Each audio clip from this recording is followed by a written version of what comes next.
সম্মানিত দর্শক এবং শ্রোতাবৃন্দ, আমি যশোরী বাংলাদেশি সেবা পার্টির পক্ষ থেকে আপনাদের সকলকে জানাই আসসালামু আলাইকুম ওয়া রাহমাতুল্লাহ। স্বাধীন বাংলাদেশ পাওয়ার পর 5 আগস্ট 2024 সাল থেকে আমরা কতই না আনন্দ করে চলেছি।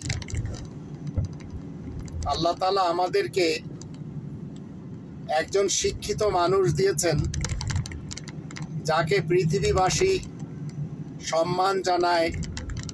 পৃথিবীবাসী সবাই তাকে বুকে জড়িয়ে ধরতে চায়, সেই প্রফেসর ডক্টর মোহাম্মদ ইউনূস।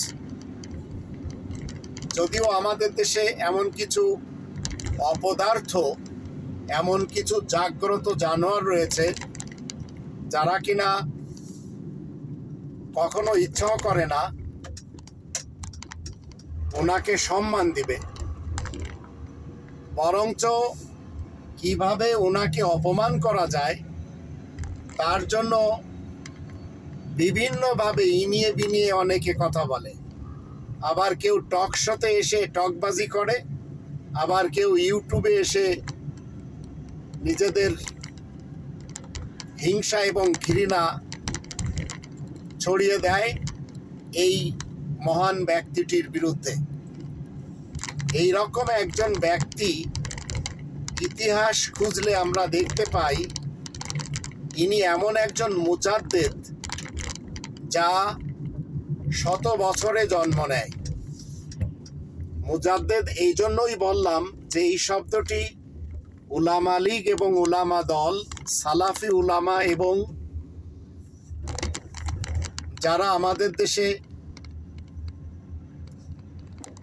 কংগ্রেসি উলামা এবং বিজেপি মার্কা উলামা রয়েছে তারা বুঝবেন। এই মুজাদ্দেদ ব্যক্তিটি নতুন আঙ্গিকে আমাদের দেশটি গড়ে দিতে চাচ্ছেন। এটি সহ্য হচ্ছে না ওই সমস্ত জাগ্রত জানোয়ার নেতা নেত্রী এবং কর্মীদের, যাদের কেউ কেউ স্লোগান দিয়েছিল যে এই দেশটি আমার বাপের, আমি আমার বাপের স্বপ্নকে পুরা করব। এর অর্থ কি?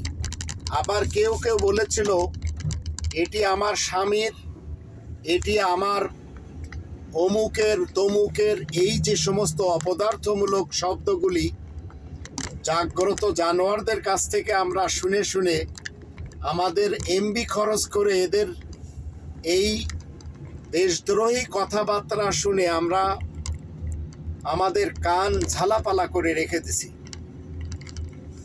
এরা এমনভাবে অভিনয় করেছে, এই জাগ্রত জানোয়ারেরা মনে হয় যেন এই দেশটি তার ফ্যামিলির, এই দেশটি তার স্বামীর, এই দেশটি তার বাপের, আর এই দেশটি 18 কোটি মানুষ যারা এই দেশে বসবাস করে তাদের কিছু না।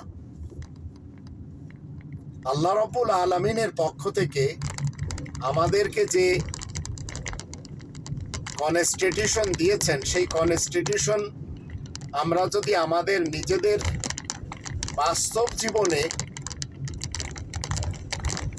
প্রয়োগ করি তাহলে আমরা হব এক একজন শান্তিপ্রিয় ব্যক্তি।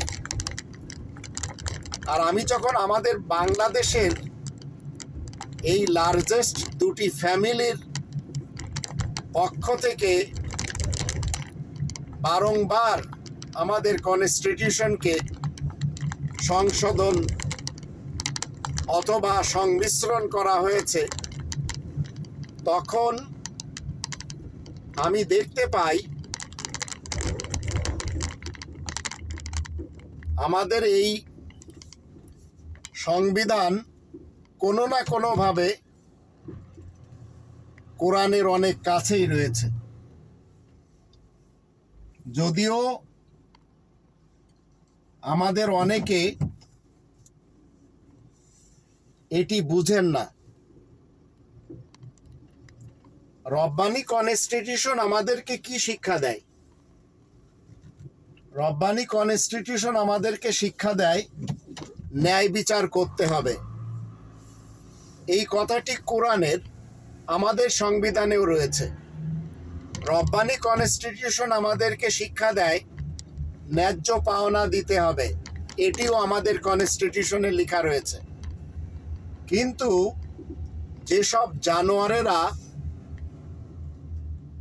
স্লোগান দিয়েছে যে এটি আমার বাপের, আমার খালার, আমার খালুর, আমার নানার, আমার ফ্যামিলির, আমার 14 গোষ্ঠীর দেশ, বাকি 18 কোটি নাগরিকদের নিয়ে তাদের একটি স্লোগান হলো যে তারা আমাদেরকে গোলাম বানিয়েছে। তাই অনেকে এখন বলেই চলেছেন এবং বলতে বাধ্য হচ্ছেন যে এই দেশ যখন আমাদেরকে কোনো কিছু দিল না, বরঞ্চ আমাদের এক একজনের নামে এই জাগ্রত জানোয়ারেরা রাজনীতির নামে, দেশ গড়ার নামে আমাদের এক একজনকে 1.5 লাখ টাকার উপরে ঋণী করেছে। তো অনেকে এখন বলেই চলেছেন যে আমাদের টাকাগুলি ফেরত দাও, আমরা দেশ ছেড়ে আল্লাহ তাআলার অন্য আরেকটি জায়গাতে যেয়ে বসবাস করব। তাহলে চিন্তা করুন কত জাগ্রত জানোয়ারদের হাতে এই দেশ 53 বছর ধরে ছিল। এই জাগ্রত জানোয়ারেরা কখনো 18 কোটি নাগরিকদের নিয়ে ভাবেনি। এরা ভেবেছে শুধু নিজেদের সন্তানাদি, নিজেদের আত্মীয় স্বজন আর নিজেদের ফ্যামিলি, এছাড়া আর কিছুই ভাবেনি। আর এই জাগ্রত জানোয়ার এরা মানুষ নামে অমানুষ, আর এদের হাতে ছিল 53 বছর এই বাংলাদেশটি। যেই এখন এই দেশটি একটি শিক্ষিত লোকের হাতে এসেছে, এদের আর সহ্য হচ্ছে না, কারণ এরাই হচ্ছে আমাদের দেশের সবচেয়ে বড় লুটপাটকারী, এরাই হচ্ছে আমাদের দেশের জন্য খুনি, এরাই হচ্ছে বড় বড় আস্ত ডাকাত। এই জাগ্রত জানোয়ারদের যদি আপনারা না চিনতে পারেন, এরপরেও যদি আপনারা মনে করেন যে আমাদেরকে এই জানোয়ারদের আবার সংসদে আনতে হবে, এই জানোয়ারদেরকে আবার আমাদের দেশের জন্য চয়ন করতে হবে, তো মনে রাখবেন এই রকম মন মানসিকতা যদি আপনারও থাকে, আপনিও আর একটা জানোয়ার। কারণ ইনসান এবং জানোয়ারের মাঝে পার্থক্য কি? জানোয়ারের কাছে আকল নেই, জ্ঞান কাণ্ডজ্ঞান নেই, ইনসানের কাছে সেটি আছে। তো আপনি যদি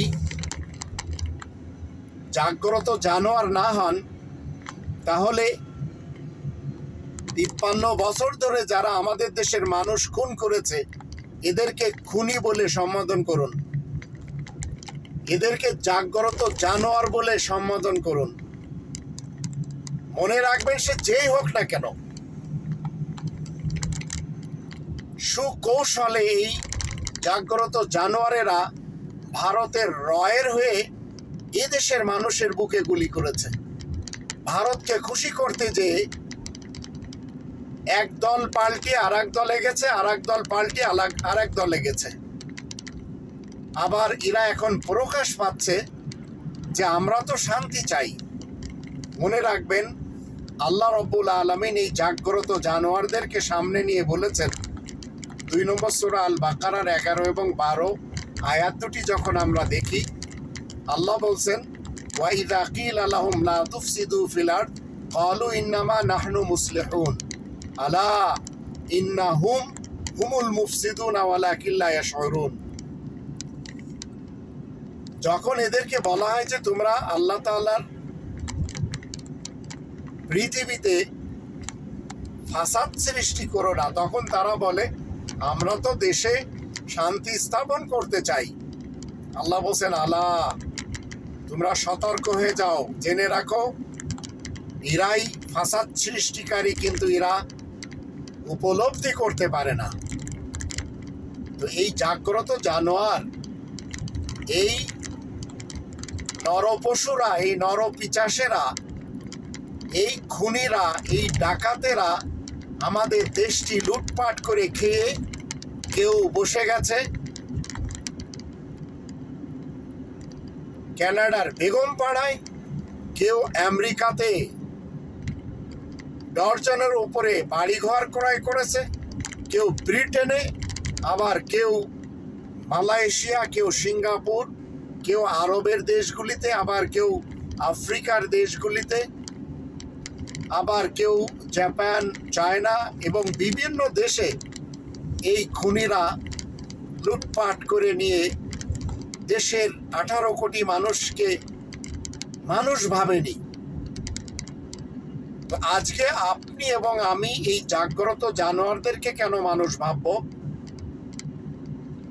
আজ যখন আমরা একজন নেতাকে পেয়েছি, সেই নেতার বিরুদ্ধে কথা বলতেও এরা দ্বিধা করছে না।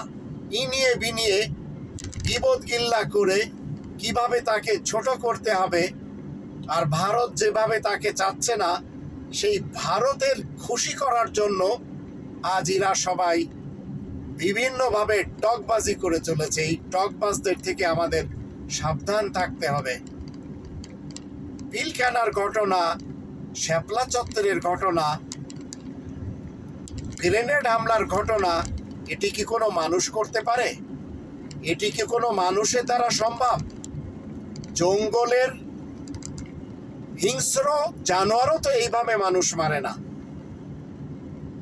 জঙ্গলের হিংস্র জানোয়ারও তো এইভাবে শিকার করে না। ক্ষুদে শিশুদের বুকে গুলি, আবার ধর্মজীবী করে যে সমস্ত জাগ্রত জানোয়ারেরা নিজেদের পেট পালে, তারা ধর্মের ঘর তৈরি করে সেখানে আবার ছোট ছোট বাচ্চাদের পাছা মারে, ছোট ছোট ক্ষুদে শিশুদের সাথে ধর্ষণ করে মেরে ফেলে দেয়। এদেরকে আমরা মানুষ বলতেই তো পারি না। এরা তো মানব নামে দানব, আর এরাই তো এই পৃথিবীতে ইবলিস এবং শয়তান। এরাই তো তাগুতকে প্রমোট করে। এরা তো রব্বানি সিস্টেমকে মানবে না। তা আমরা মরে যাওয়ার পরে আল্লাহ তাআলার দিকে চলে যাব। এই জাগ্রত জানোয়ারদের এক একজনের বিচার আমরা সেখানে দেখতে পাব। আর এই জাগ্রত জানোয়ারেরা পৃথিবীতে বলেছিল ন্যায় বিচার সকলের জন্য। তো ন্যায় বিচার সকলের জন্য এরা কোনোদিন নিজেদের জন্য ন্যায় বিচার করেনি।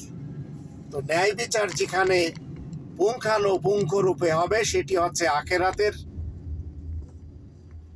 মাঠে। এবং আমরা সেখানে এই জাগ্রত জানোয়ার, এই খুনি, এই ডাকাত, এই লম্পট আর এই দেশদ্রোহীদের আমরা পাই পাই হিসাব সেখানে দেখতে পাবো। আল্লাহ তাআলার পক্ষ থেকে হচ্ছে, যদিও এই মুহূর্তে অনেক জানোয়ারেরা তারা ধরা খেয়েছে। আর ডক্টর মোহাম্মদ ইউনূস তিনি চাচ্ছেন এদের সুষ্ঠু বিচার হোক। আমরা সবাই চাই এই জাগ্রত জানোয়ারদের বিচার হোক, যারা কিনা দেশটিকে নিজের ফ্যামিলির, নিজের বাবার, নিজের স্বামীর, আবার নিজের আকাবির আর আসলাফদের মনে করে আবার বড় বড় খুনিদেরকে রিপ্রেজেন্ট করে এবং বলে এই দেশটি তো ওনাদের, এই দেশটি তো তাদের, এই দেশটি তো অমুক আউলিয়াদের, এই দেশটি তো অমুকের তমুকের। এই সব কথা শোনার জন্য আমাদেরকে আল্লাহ পৃথিবীতে পাঠাননি। আল্লাহ তাআলার একটি রাষ্ট্র, আর সেটি হচ্ছে গোটা বিশ্ব। এর ভিতরে বাংলাদেশ, এই ভূখণ্ড, এখানেও আল্লাহ তাআলার বিধানকে পরিপূর্ণরূপে চালাতে হবে, যার জন্য আপনাকে আমাকে কথা বলতে হবে। আর যদি আপনি আমি কথা না বলি, জীবনেও আমরা এই দেশে অন্তত শান্তি ফিরিয়ে আনতে পারবো না। বাংলাদেশি সেবা পার্টি একটি কথাই বলছে, উই ওয়ান্ট জাস্টিস। এরা জাস্টিস চায়। এরা চায় এদেশের খনিজ সম্পদের অর্থ 18 কোটি জনগণের মাঝে আগে ভাগ হোক, সবাই কোটিপতি হোক, তারপরে দেশের কালভার্ট, ব্রিজ, সেতু এগুলি নির্মাণ হোক। দেশ প্রথমে গরিব মুক্ত হোক, গরিবি হাটাক। গরিবি মুক্ত হওয়ার জন্য এই বাজেট জনগণের জন্য হতে হবে। এই বাজেট কিছু জাগ্রত জানোয়ারেরা যেভাবে লুটে পুটে খেয়েছে এবং ভেগে চলে গেছে, আবার অনেকে ভাগার জন্য বিভিন্নভাবে তারা রাস্তা খুঁজে বেড়াচ্ছে। আল্লাহ তাআলার কাছে আমরা আসুন সাহায্যের ভিক্ষা চাই। আল্লাহ আমাদেরকে এই জাগ্রত জানোয়ারদের থেকে বাঁচান, যারা কিনা কথায় কথায় বলেছে এটি তো আমার বাবার দেশ, এটি তো আমার স্বামীর দেশ, এটি তো আমার খালুর দেশ, এটি তো আমার খালার দেশ, এটি তো আমার নানার দেশ, এটি তো আমার নানির দেশ, এটি তো আমার শ্বশুরের দেশ। এই টাইপের কথা বলে যারা 18 কোটি মানুষকে অপমান করেছে, এখন সময় এসেছে সবাই সদা সত্য কথা বলার। তাই আসুন জাগ্রত জানোয়ার যত নেতা নেত্রী এবং কর্মী রয়েছে এদেরকে আমরা চিরতরের জন্য আউট করে দিই। আল্লাহ আমাদের সেই তৌফিক দান করুন।